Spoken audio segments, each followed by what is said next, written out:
Hi అండి, welcome to Dorapalli kids. మా అమ్మాయి చూడండి, నేను మిరియాల రసం పెడదామని మిరియాలు దంచుతుంటే మా పాప తీసుకొచ్చి నేను దంచుతా మమ్మీ అని దంచుతుంది. ఏం చేస్తున్నావు ప్రిన్సీ?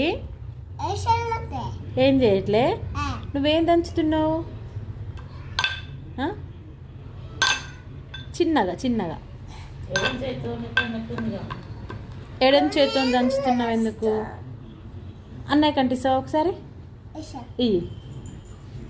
అన్నయ్య కంటి ఒకసారి అన్నయ్య కంటి అమ్మ ఇస్తావా? ఇయ్యి మరి అన్నయ్య దంచుతాడంటే ఇయ్యి కాసేపు అన్నయ్యకి. మరి ఇయ్యి ఇస్తా అని ఇయ్యవింది వదులు.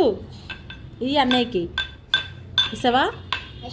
మరి ఇయ్యి ప్రిన్సమ్మ ఇయ్యి.